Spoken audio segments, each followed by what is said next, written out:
Seja muito bem-vindo ao Growth Talk Podcast, um podcast de empreendedorismo falando de crescimento empresarial. Hoje tem uma convidada muito especial aqui, que é especialista em governança corporativa e compliance. Estou aqui com a Mônica Brezan. Mônica, seja muito bem-vinda.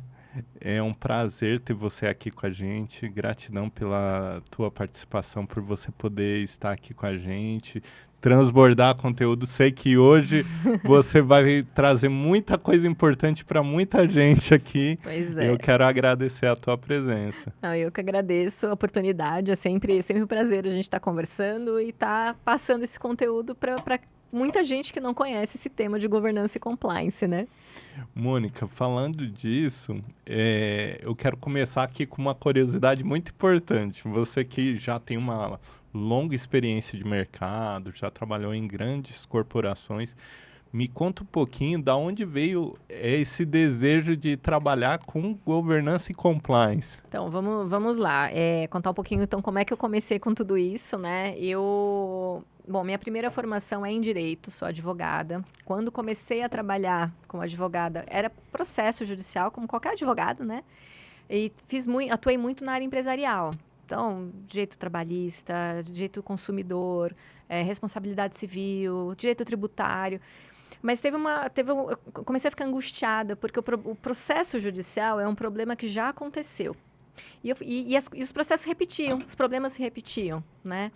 E eu falei, cara, será que a gente não pode fazer alguma coisa Só remediando, né? Só tentando consertar. E era um desgaste para o empresário, é um desgaste financeiro. A gente, às vezes, tinha que criar defesas da onde não existia, porque se o problema existiu é porque alguém não tomou o cuidado que devia. Então, a gente, muitas vezes, não tinha nem muito elemento para fazer a defesa, né? Faltava documento, faltava testemunha, enfim. E as coisas se repetiam. Eram sempre mais ou menos as mesmas situações ali que a gente encontrava, né? Em cada uma das áreas aí que eu comentei, né? Dentro trabalhista, do fiscal, enfim. E aí eu falei, não, eu quero procurar evitar processo. Não faz sentido. Eu me sinto enxugando gelo aqui, cuidando só de processo, né? E aí eu falei, não, chega, resolvi que eu vou trabalhar em jurídico de empresa. Né? Isso naquela época eu não sabia o que era governança, não sabia o que era compliance, sabia que eu queria evitar problema. E aí, eu comecei a procurar emprego em jurídico de empresa e fui fazer outra faculdade. Porque, assim, eu entendia de lei, mas eu não entendia de empresa, né? Então, fui fazer administração. E nesse meio do caminho... Depois do direito, você já estava formado, já estava todo... Até no meio do caminho, fiz uma especialização em direito tributário. Então, fiz direito, fiz especialização em direito tributário. E eu falei, não é isso, quero evitar, vamos lá, então, vou fazer administração. Fui fazer administração de empresas. E começando a procurar, mais focada, pensando ainda em jurídico, ainda a parte legal e tal. Só que, no meio do caminho, o meu pai tinha uma pequena empresa que estava crescendo, precisava se organizar, e ele me conhecia muito bem e falou, Mônica, já que você está aí sem fazer nada, procurando emprego, vem aqui me ajudar um pouco, porque a coisa precisa, né, a gente precisa organizar melhor a casa. Eu falei, tá bom, vamos lá, vamos ajudar, então. Era de varejo a empresa? Era uma empresa de serviços, era de tecnologia. Legal. Uma empresa de TI. E aí, ele tinha um sócio e... Empresa de TI tem bastante campo para atuação nesse sentido, né? Tem, e cada vez mais. Isso eu tô falando, sei lá, quase 20 anos atrás. Praticamente 20 anos. E, enfim, então... E aí, eu comecei lá a colocar a casa em ordem. Então, a gente começou por áreas, né? A gente começou no financeiro, depois a gente foi no RH, depois a gente foi na parte de contratos, clientes. E eu fui colocando as coisas em ordem. Em que sentido? Eu fui melhorando os processos e controles internos e fui tendo o olhar do compliance, que é você fazer isso de acordo com a lei. Então, estou cuidando lá no meu contas a pagar, a receber, mas será que a parte fiscal está em ordem? Será que as declarações estão apresentadas? Será que eu estou recolhendo tributo da forma correta, no tempo certo? Como que está essa parte legal dentro do financeiro? E lá no RH, como é que está o trabalhista? Parte... né, das normas trabalhistas. E para atender clientes, será que o contrato está decente? Será que o contrato se envolvia alguma coisa de direito do consumidor? Não envolve? Enfim, a gente foi fazendo esses ajustes. E aí, lá na faculdade de administração, que eu descobri que o que eu estava fazendo no meu pai era governança e compliance. Ficou muito no instinto mesmo. Foi uma coisa, bom, a gente tem que botar a casa em ordem para não ter problema, né? Naquela época, provavelmente, até a governança de TI era uma coisa nova, né? Relativamente nova, era. Eu lembro há 20 anos, foi quando começou a ter um boom das faculdades de computação, de tecnologia, porque até então meu pai mesmo, que é analista de sistemas, ele não fez faculdade, né? Não existia na época dele a faculdade. Então, naquela época já existia, mas começou a ter um número maior aí de pessoas interessadas, né, nessa parte tecnológica mesmo. E aí comecei ali, e na faculdade que eu descobri que era Governance e Compliance, e acabei fazendo, não, é isso, e com isso eu sei que a gente evita problemas, eu sei que a gente evita processo. Já né? tinha um case, Já né? tinha, eu falo que lá foi meu estágio, né? Aprendi muita coisa lá, e depois a gente começou a fazer esse trabalho em outras empresas. Fui fazer um mestrado em finanças, Uau! porque dentro de finanças que a gente estuda governança corporativa, por incrível que pareça. Então, fui fazer um mestrado em finanças, acabei virando professora também. Sério, que legal. Foi uma coisa levando a outra, sabe? E acabou indo para consultoria, e hoje eu atuo na consultoria voltada para governança e compliance. E me fala um pouquinho sobre isso. Como que a tua empresa hoje ajuda o empresário, tanto pequeno, quanto médio, quanto grande, porque existe um mito aí no mercado que governança corporativa é só para empresa grande, só para indústria, só para big tech e na realidade, De jeito nenhum. pelo que você está contando, é muito mais além, né? Então conta um pouquinho como que vocês hoje atuam em diferentes tipos de organizações. Eu costumo até falar que se toda empresa precisa de uma governança, e aliás, toda empresa tem uma governança. Ela pode ser bem feita ou mal feita, mas ela vai ter uma governança, né? Tem alguém lá cuidando, olhando, enfim, melhor ou pior, mas tem. Mas eu costumo falar que a empresa que ela quer crescer, ela precisa de uma boa governança, ela precisa implementar boas práticas de governança, ela tem que ter uma organização da parte de compliance para adequação de normas. Então, é isso que a gente faz. Então, assim, mais em detalhes, né? Quando a gente fala de governança eu costumo sintetizar que significa alinhamento de interesses e expectativas. Isso é o principal de governança corporativa. Ela começa na sociedade e depois também tem que envolver a gestão. Então, na sociedade, o que significa? Os sócios de uma empresa, eles têm que estar alinhados em relação àquilo que eles esperam da empresa, o que espera um do outro, enfim, tem que ter esse alinhamento, porque a sociedade não é nada mais do que um casamento. Então, você tem que estar muito bem alinhado para aquilo lá dar certo, para não ter problema de comunicação, para todo mundo saber em que página que está, né? Então, a gente faz muito essa parte da governança na parte societária, a gente trabalha muito com acordo de sócios, estabelecimento de algumas políticas.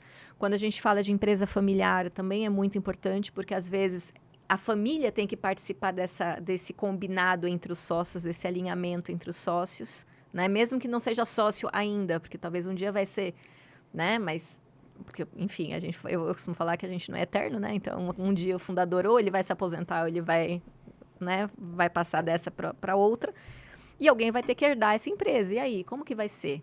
Né? Então, a gente, estando trabalhando na empresa ou não, a família tem que ter ali uma participação nesses combinados também, de certa forma, né? Então, a gente tem esse olhar por acordo de sócios, políticas, outros acordos dentro que envolvam a família, criar um conselho de família, por exemplo, para resolver problema da família nesse conselho de família, não dentro da empresa, que também é bem interessante, porque eu costumo falar, problema da família não pode atrapalhar a empresa, problema da empresa não pode atrapalhar a família.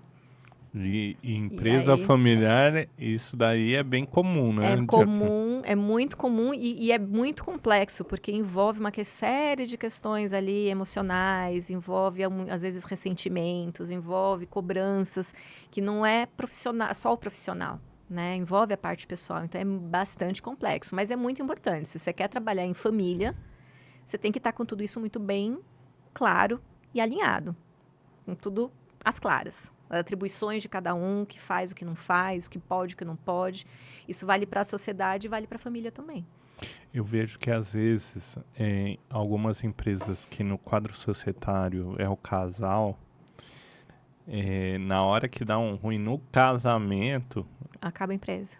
Não pode. Exatamente. Acaba a empresa, ou às vezes até existe uma tentativa de um comprar a parte do outro, mas fica faltando uma parte da operação. E hoje você atua também Sim. na prevenção desse tipo de cenário. Lembra que evitar problema, né? O meu foco é esse. Então, esse é um problema potencial que pode acontecer. Se marido e mulher são sócios numa empresa, pode acontecer desse casamento acabar. E aí, a empresa vai acabar também? Como que a gente faz para essa empresa não acabar? Porque o impacto não é só para o casal, não é só para a família, mas é para todo mundo que, de repente, trabalha, para os clientes daquela empresa, enfim. Então, a gente trabalhar ferramentas para evitar que, no caso de uma separação, né, do casal, a empresa continue operando com eles ou sem eles, mas operar de alguma forma para não acabar. E esse alinhamento é só da sociedade, porque também depois eu tenho que cuidar do alinhamento da gestão, né? Isso é importantíssimo, hein? Porque eu falo, o dono do negócio, todo negócio começa com um empreendedor, né? O empreendedor vai lá, faz tudo. Ele faz o financeiro, cuida do pessoal, de contratação, da operação, mas tem uma hora que a empresa começa a crescer, ele começa a contratar gente, vira empresário. E aí ele precisa deixar muito claro o que ele quer que seja feito e como que seja feito. Então, como que ele quer que atenda o cliente? Como que deve ser o recrutamento e seleção dentro da empresa? Quais são as regras, as orientações para aquilo que ele fazia antes sozinho, a outra pessoa replicar da forma que ele acha correto. E aí entra num viés muito do manual de conduta do gestor, seria isso? Envolve manual de conduta, envolve desenvolvimento de políticas e tudo também de acordo com compliance. Então, envolve muito controle. Então, a implementação de controles para a gente entender se aquele gestor ele está fazendo o que deve ser feito. Não está pondo uma pitada de viés na gestão dele, Exato. né? Porque a governança, ela nasceu disso, né? A governança, ela nasceu lá, década de 20, lá nos Estados Unidos, depois da crise de 29, que ela, né, começou a se desenvolver um pouco mais. E o foco principal dela antes era justamente evitar conflito de interesses entre o gestor e o sócio, porque lá nos Estados Unidos é muito comum você ter a empresa capitalista mesmo, né? Então o cara vai lá, só põe o dinheiro na empresa e alguém cuida da empresa para ele, né? Você só é sócio, você não é um sócio administrador, você não vai cuidar do negócio diretamente. Só que o que acontecia era isso, quando o gestor estava lá no dia a dia tomando conta da empresa, ele começava a tomar decisões no seu próprio interesse, não no interesse do sócio ou da empresa. E prejudicava o interesse da empresa, do sócio. Então, aí se começou a ter essa preocupação com controles, que é uma das coisas que a gente trabalha dentro da governança, que é cuidar da estrutura, das orientações e de controle. Eu tenho que ter ali uma prestação de contas do gestor. E eu preciso orientar ele, olha, eu quero que você faça assim, e eu quero que você me preste contas desse outro jeito, através desses indicadores, desses controles, você tem que me prestar conta. E a empresa que está crescendo, que está saindo desse viés do empreendedor sozinho para contratar gente, ele também precisa ter um contrato de trabalho ou pelo menos algumas políticas olhando para a parte de pessoas também para trazer esse tipo de coisa, Sim. Não é verdade? Tem uma coisa que é importante que eu vejo muito, né? Muitas vezes a pessoa começa, eu contratei um cara do mercado financeiro, mas essa pessoa... Muito bom. Muito bom. Não estou dizendo que a pessoa não é. Às vezes mas com um outro contexto, um outro outro olhar. contexto e com as políticas daquela outra organização, Exatamente. Né? Então, eu preciso definir, olha, aqui são as minhas políticas, eu quero que você siga essas regras. E quando a gente fala de compliance, nesse nível, a gente não está falando só de norma externa, né, de legislação, eu também estou falando das normas internas. Então, quando a gente coloca lá, olha, a política é essa, a regra é essa, o processo que você deve seguir para determinada atividade é esse, isso é uma norma interna. Então, tem a ver também com compliance, de garantir que as coisas aconteçam como devem acontecer. Porque o dono demandou ou porque a lei manda. Então, tem que cuidar de tudo isso. Então, o nosso objetivo é justamente buscar auxiliar o empresário a organizar a sua estrutura para ele saber primeiro, ele orientar as pessoas como devem operar dentro da empresa, gestão, operação propriamente dita, pautar como as coisas devem acontecer, essas pessoas saberem expressamente o que elas devem saber, elas saberem o que devem fazer e como que elas vão prestar contas, então, do que elas fazem. Isso a gente faz, né, fazendo mapeamento de processos de controles internos, mapeamento de gestão de riscos, dentro de gestão de riscos, desenvolvendo políticas. E especificamente na parte de compliance, tem um item que é interessante, que é o programa de integridade. Que daí vai o regulamento interno, código de ética, canal de denúncia, é uma expansão. Então, na medida que a empresa vai crescendo, óbvio que uma empresa pequena, talvez ela precise sim de um programa de integridade, mas talvez um pouco menor, porque lá ela é pequena, 10, 15, 20 funcionários, sei lá. Ok, não precisa uma estrutura grande. Agora, a partir do momento que você está crescendo, você também tem que... A tua estrutura também tem que crescer junto, né? E você tem que ter esses canais para poder identificar, orientar. Um código de ética nada mais é do que uma orientação de como as coisas têm que funcionar na empresa. Só que só botar o papel escrito vai funcionar? Não, você vai precisar. O canal de denúncia e treinamento no mínimo. Você tem que ter muito treinamento, é muita conscientização que a gente faz nas empresas que têm programas de integridade. Então, é complicado. Eu tenho um cliente que hoje ele tem perto de 1.000 funcionários. Se ele não tiver um programa de integridade bem montado, bem feito, no canal de denúncia adequado, como que ele vai saber o que está acontecendo lá na ponta? E as coisas começam a tomar uma proporção, às vezes, que totalmente diferente da estratégia da empresa, né? Sim. Atrapalha a empresa e vai gerar problema. E quando você fala que você atua justamente nesse alinhamento de expectativa, fala um pouquinho como que você consegue fazer com que todo esse mecanismo, todas essas ferramentas contribua com a estratégia. Então, a gente tem sempre que estar alinhado à estratégia, né? Não tem como. Então, quando a gente vai pensar nessa estrutura, eu tenho que entender, tá, qual é a estratégia? Vai crescer de que forma?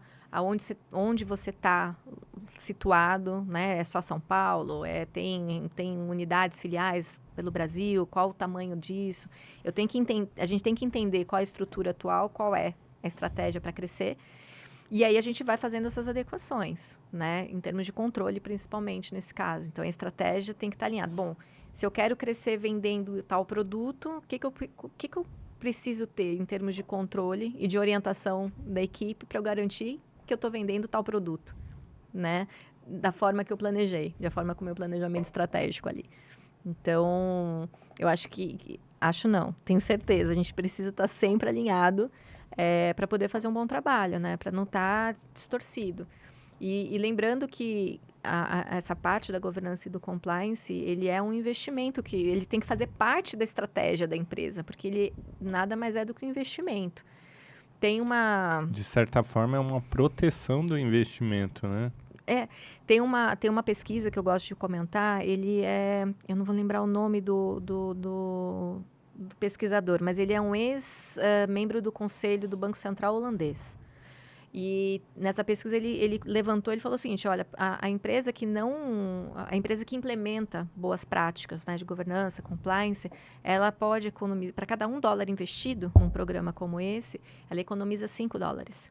Nossa. Porque vai evitar problema, de novo. Ou, mesmo que o problema aconteça, ela vai ter elementos para se proteger desse problema, porque ela tomou lá alguns cuidados. Então, não quer dizer que você não vai ter uma ação trabalhista. Talvez você tenha, mas você tem elementos para te proteger daquilo que for indevido. Vai estar bem mais respaldado, né? Exato. Você falou um pouquinho da gestão de risco.